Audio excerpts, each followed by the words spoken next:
Hey folks, welcome back to Super Mario 3D Land. We are in the final special world, World 8. Last world of the game, but not the last challenge. We'll get to that at the end of this part. And you can see we got a whole bunch of question mark cubes that require star coins. This is where they all come into play, basically. Let's go. Now look at this, we're going left. What is this witchcraft? This isn't my Mario. It's not the Mario I grew up with. Unfortunately, the level itself hasn't changed much. I think that's swinging quicker, and you got the Cosmic Mario going, and you got the timer, but the actual design is still early game. This is this is World 1 too, isn't it? I think so, yeah. It's pretty much just the level in reverse. Donkey Kong Country Returns did it pretty well, but trying to throw it in as a final world challenge when it's really a first world level? Yeah. I guess the difficulty here comes from the fact that you don't really have a lot of time here. Yeah, there isn't a whole lot of stopwatches to collect, I guess. Kind of eases things off when the timer stops when you go into the pipe as well. Right, but that was getting narrow for sure. I appreciate kind of a change of pace to go left, and doing it with a recognizable level is interesting, but I think they could have picked a harder level for this stage in the game. Especially in, like you say, the last world of the game. It's kind of cool how they're all concealed, because it adds a sense of mystery to the last world, a sense of apprehension. Unfortunately, they're still mostly reused levels, so it's a bit of a letdown. The final one is nice, though, I will admit. Yes, yes. Now for this one, it is rotatey platforms, wonderful. They rotate quicker. A lot of them are actually in a near constant state of rotation, and not all of them rotate at the same pace, which means not everything gels up as perfectly as you might want. Yeah, when stuff like that happens, I kind of lose my rhythm. It's deliberately screwing with your rhythm is what it's doing.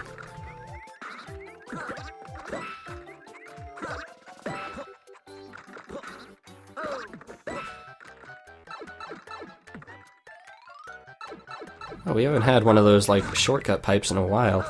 There are actually warp pipes throughout the game. I'm sorry I wasn't able to show them off, but the reason for that is I didn't even know they existed. Neither did I, honestly. Okay, because according to Game FAQs, you can skip from 1-2 to World 2 using a pipe, and it's just after the checkpoint flag. I thought it was a casual Mario game, but I didn't know, man. I just didn't know.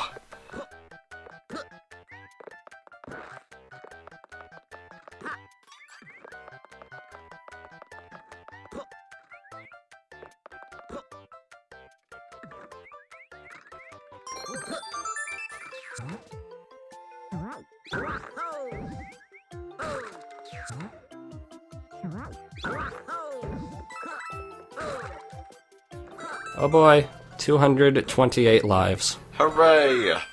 Most of these come from like me dying and then just getting a load of coins in a take that I will not use. The same thing happened in, I think, Sonic Unleashed. That's kind of where I developed my OCD. Goddamn no-hit runs, you got no idea.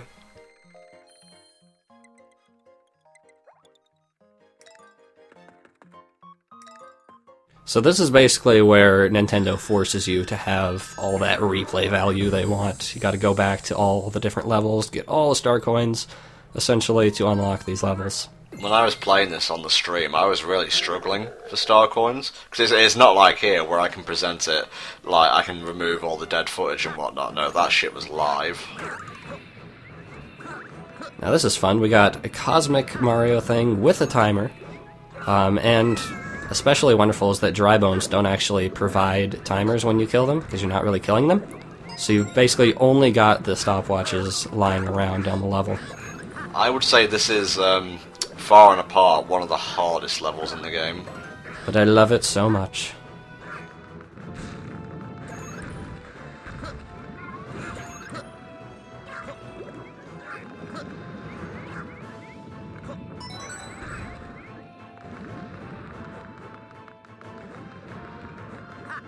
That star coin's tricky because it looks like you would have to do a wall jump off the thwomp to get it, but just a normal jump will serve you right. Right. I never really got a good feel for Mario or Luigi's jump arc in this game. I was misjudging till the end. I suppose it's due to the fact that you have to hold down a run button instead of like having full analog control over it.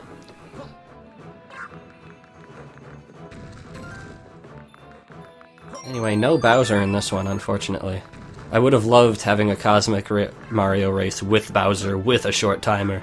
Man, you're very machoistic, you know that. All the Scootin' Fruity. Yeah. You still got the, getting the enemy to open up the path for you, like you did with Bowser knocking down the pillars. Just a neat little callback.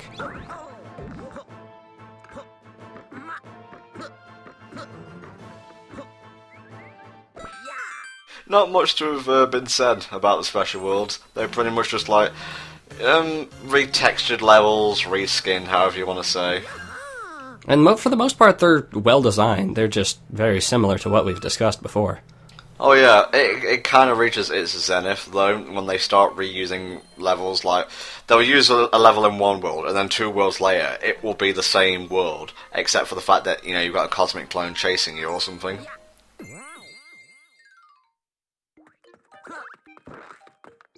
I mean, with, like, Mario Galaxy or something, you are literally revisiting the level when there's a comet in orbit or something, and it feels less like they're trying to pass it off as a new level, even if it's gameplay-wise the same thing.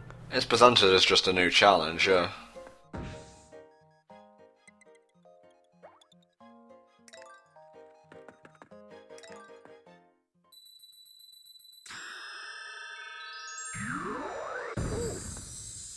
And they're throwing in all the castles now. Nice, this was one of your favourites, wasn't it?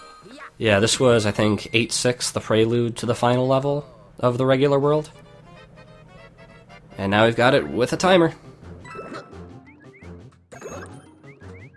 And to a certain extent, you're kind of restricted by the rotating platforms here, because they will only move at a certain pace. It's a lot like the tight ropes. Restricted, that's cute, that's cute. But I mean, they're slowing you down to an extent, right? Not with the Tanuki suit, they're not.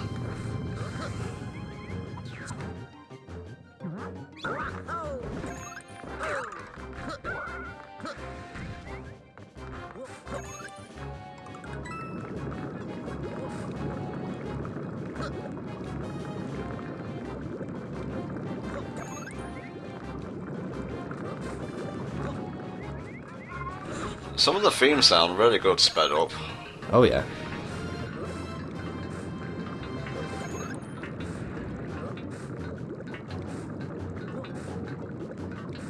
Oh, and that is a tricky star coin right there. Better have the suit. And the boomerang suit works really well here.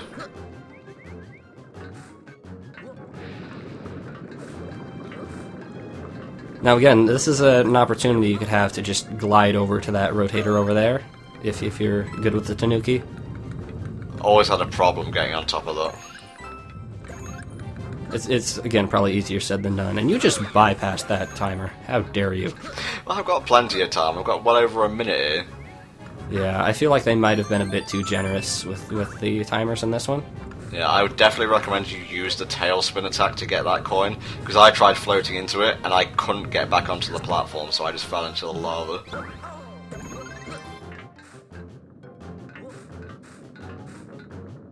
I like this this level still, and I think the timer combined with the rotating platforms adds tension even if they're restricting you.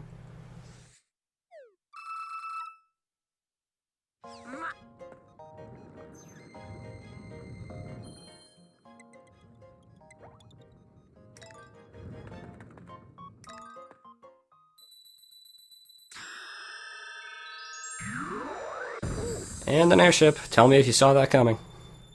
Even now, is it going to offer anything different? Let's see.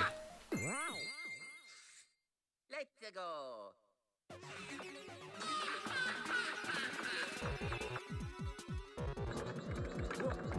And yeah, it's this level again. We just had this, didn't we?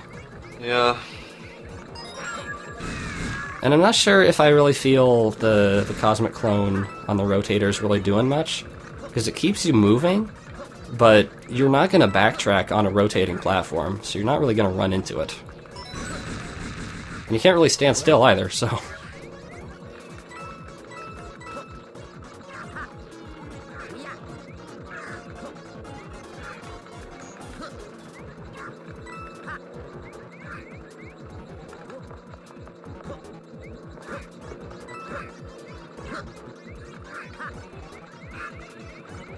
But they're essentially trying to get away with, hey, here, have this platforming challenge you already did, with the thing following you about a second behind you and not really posing any damage.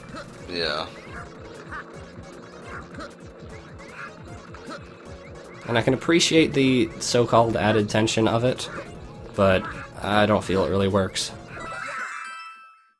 Well, it's a nice conclusion to the whole Cosmic Clone gameplay style, I guess.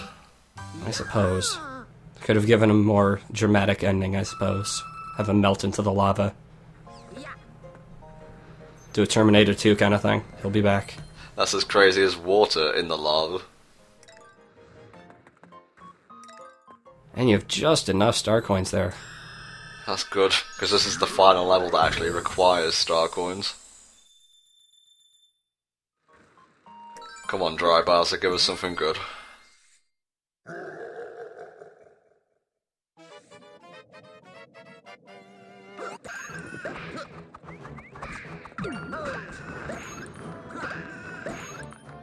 And it's a timed level with a bunch of hammer and boomerang bros. So just run along, swiping with your tail, and timing shouldn't be an issue.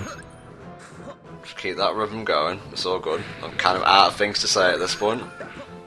You know, before we started this playthrough, I was kind of worried we would literally have nothing to say. And while I think we could have done or said more, I think we've done a good job so far. And you gotta work with what the game's given you, and the game has given you the same level. A bit like Sonic Heroes in that regard.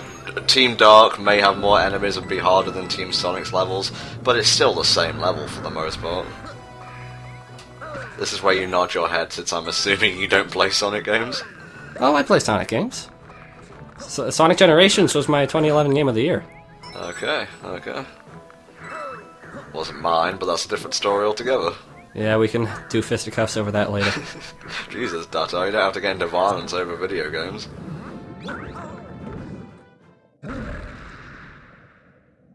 Be cool if Dry Bowser and Normal Bowser came down at this point. That wouldn't make any sense, though. I mean, they're the same Bowser, right? Supposedly? You say that, and after this, it requires you to actually go back and do the basic final Bowser boss again in order to open up the last level, so... Well, maybe Mario retains some time reset trickery from Galaxy or something. And I assume you can have, like, Mario Party games with Dry Bowser versus regular Bowser at the same time. It's just... who knows? That must be so awkward. Oh god, is this what I'm gonna look like when I get old? Well, real old. I'm talking thousands of years old. Yeah. I'd say he aged well. And there we go. Special Worlds is done and dusted. Bye, Bowser. Final opinion before we head on to secret final level? It took a while for the special worlds to pick up. The ones that are really challenging are definitely the highlights, and there are more of them in the final worlds. But overall, I'm still disappointed that they were reusing levels from the first world. I'll just echo those sentiments because we're kind of out of time here. So, let's move on to the final challenge of the game.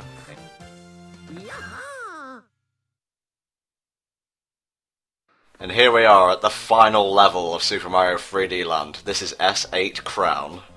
And it is a heck of a level. To unlock this level, you actually got to basically 100% the game. You have to beat every level with both brothers and get a golden flagpole with one of the brothers on each level. So, and I'll get all the star coins, of course. Personally, I feel Grandmaster Galaxy was more of a challenge. I think a lot of the challenge here comes mostly from perspective, and like I said, I play mostly with the 3D off, so I had a really hard time of judging distance and whatnot. Yeah, I played with the 3D on, and I still had trouble judging the distance. For the most part, like, okay, these smallly spaced blocks there, those were one of two places that killed me a lot, even with the Tanuki suit. But overall, I found the level a lot easier with the Tanuki suit. I tried it without it for, I don't know, 50 lives, and I was like, screw it. Yeah, I don't think I've actually completed S-8 Crown without the Tanuki suit. I may do it someday. Like, those platforms leading away from you are extremely hard to judge, even in 3D. And I feel like they're relying on the 3D to make those work better, but they really don't. Anyway, it couldn't be a final challenge without these two hooligans. And didn't we have, like, this same arena layout before in another level? We did, but now Boom Boom has a fire trail, so that's new, I guess. Yes, but you can still just stay up here with Pom Pom and he can't hurt you. You're being pro and hurting both of them at once, but...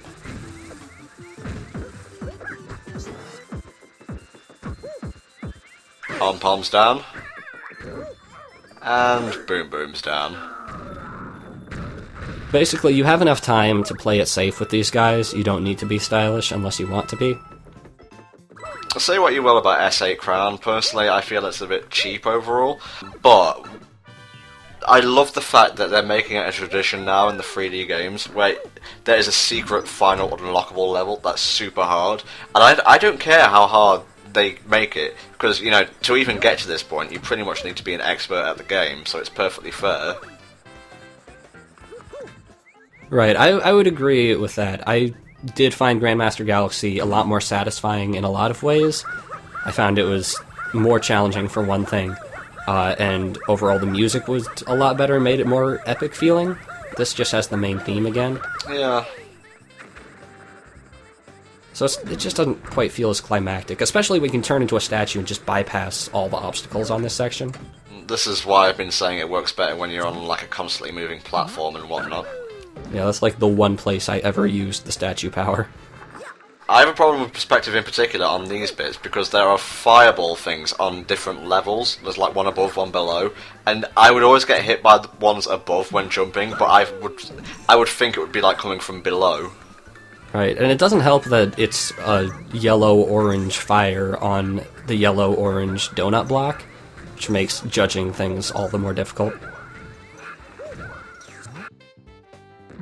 And we're pretty much done now. Just a series of flippy platforms that you jump across and that's it. Yeah, you don't even have to run on the letters here. If you just jump on that yellow moving platform, it'll carry you while the letters appear, but that's for noobs. Wait, are you kidding? I could have just done that instead? Yeah, you don't have to jump on these things. Oh my god, I wasted so many lives originally. But for the most part, I enjoy S-8 Crown. It is a fitting finale to the game, and I enjoyed 3D Land, but I think it is overall a forgettable experience. It's very sterile, but the gameplay, minor physics issues aside, is as fun as ever. Basically, everything reeks of them going halfway, like the music and the aesthetics, and everything was okay, pretty good, not forever memorable, won't go down as one of Mario's greatest games. Thank you for watching the Super Mario 3D Land playthrough. I've been NTom64. And I'm Datai. And we'll see you all next time for another Hellfire Comms playthrough. See you then.